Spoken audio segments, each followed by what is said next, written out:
এনএসটিডি প্রকল্পের আওতায় বাংলাদেশ ধান গবেষণা ইনস্টিটিউট ব্রি কর্তৃক উদ্ভাবিত ব্রি ধান ১১৭ বোরো মৌসুমের একটি উচ্চ ফলনশীল, লবণাক্ততা সহনশীল এবং ব্লাস্ট রোগ প্রতিরোধী ধানের জাত। এনএসটিডি প্রকল্পের অর্থায়নে উদ্ভাবিত এই জাতটি ২০২৬ সালে জাতীয় বীজ বোর্ড কর্তৃক অনুমোদিত হয়।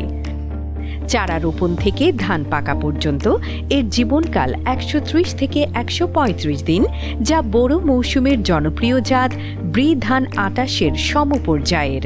এ জাতের গড় ফলন হেক্টর প্রতি ৮.৮৭ টন, তবে উপযুক্ত পরিচর্যা ও অনুকূল পরিবেশে হেক্টর প্রতি ৯.৯০ টন পর্যন্ত ফলন পাওয়া সম্ভব। এ জাতের পোকামাকড় ও রোগবালাইয়ের আক্রমণ তুলনামূলকভাবে কম হয়। লবণাক্ততা সহনশীল হওয়ায় দেশের উপকূলীয় অঞ্চলের কৃষকদের জন্য এটি অত্যন্ত উপযোগী। এছাড়া জাতটি কৃত্রিম সংক্রমণ পরীক্ষায় ব্লাস্ট রোগের বিরুদ্ধে উচ্চমাত্রার প্রতিরোধ ক্ষমতা স্কোর ০ থেকে ৩ প্রদর্শন করেছে, যা এর অন্যতম গুরুত্বপূর্ণ বৈশিষ্ট্য। এ জাতের ধানের দানা মাঝারি মোটা এবং সোনালী বর্ণের। চালে অ্যামাইলোজের পরিমাণ ২৫.৫% এবং প্রোটিনের পরিমাণ ৮.৭%। এ জাতের ভাত ঝরঝরে ও সুস্বাদু।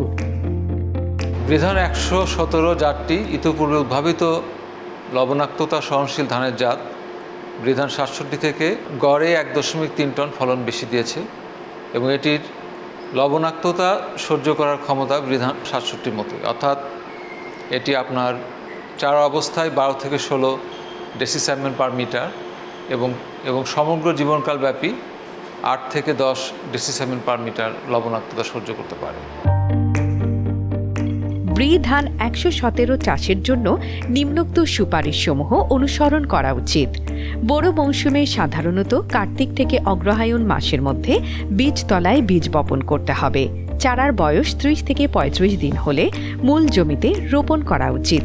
সারি থেকে সারির দূরত্ব ২০ সেন্টিমিটার এবং গুচ্ছ থেকে গুচ্ছর দূরত্ব ২০ সেন্টিমিটার রাখতে হবে। প্রতি গুচ্ছে ২ থেকে ৩টি চারা রোপণ করাই যথেষ্ট।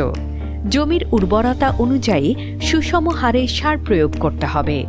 ইউরিয়া সার ৩ কিস্তিতে প্রয়োগ করা উত্তম। প্রথম কিস্তি জমি তৈরির শেষ পর্যায়ে, দ্বিতীয় কিস্তি চারা রোপণের ২৫ থেকে ৩০ দিন পর এবং তৃতীয় কিস্তি থোড় আসার ৫ থেকে ৭ দিন আগে প্রয়োগ করতে হবে।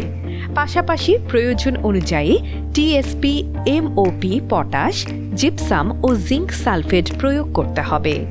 চারা রোপণের পর থেকে দুধ আসা পর্যায় পর্যন্ত জমিতে পর্যাপ্ত পানি বজায় রাখতে হবে। কুশি গজানো থেকে ধান পাকা পর্যন্ত জমিতে ২ থেকে ৩ ইঞ্চি পানি ধরে রাখা উত্তম। ধান কাটার প্রায় ১৫ দিন আগে জমি থেকে পানি নিষ্কাশন করতে হবে। চারা রোপণের পর প্রথম ৪০ থেকে ৪৫ দিন জমি অবশ্যই আগাছামুক্ত রাখতে হবে। শতকরা ৮০ থেকে ৮৫ ভাগ ধান পেকে সোনালী রং ধারণ করলে ফসল কাটতে হবে। স্থানভিত্তিক ধানের জাত এবং প্রযুক্তি উদ্ভাবন প্রকল্পের আওতায় ২০২৫-২৬ অর্থ বৎসরে ব্রি ধান ১১৭ অবমুক্ত করা হয়েছে। নামের মধ্যেই যেমন উল্লেখ করা আছে, আমরা স্থানভিত্তিক ধানের জাত এবং প্রযুক্তি উদ্ভাবন নিয়ে কাজ করছি, ঠিক তেমনি ব্রি ধান ১১৭ বিশেষ করে লবণাক্ত এরিয়ার জন্য অত্যন্ত উপযোগী। বিশেষ করে কক্সবাজার, সাতক্ষীরা, চট্টগ্রাম থেকে শুরু করে যেসব এলাকায় লবণাক্ত এরিয়া আছে সেই এলাকায় জাতটিকে জনপ্রিয়করণ করা সম্ভব হবে। তাছাড়া এই জাতটি সকল এলাকারই চাষাবাদের উপযোগী। তাছাড়া এই জাতের আরেকটি বিশেষ বৈশিষ্ট্য হলো এটি ব্লাস্ট প্রতিরোধী। সুতরাং আমরা এই জাতটিকে এই প্রকল্পের আওতায় লবণাক্ত এরিয়ার পাশাপাশি অন্যান্য এলাকাতেও জনপ্রিয়করণের কাজ এখন চলমান রাখব। লবণাক্ততায় সহনশীল, ব্লাস্টে প্রতিরোধী, ফলনে এগিয়ে ব্রি ধান ১১৭।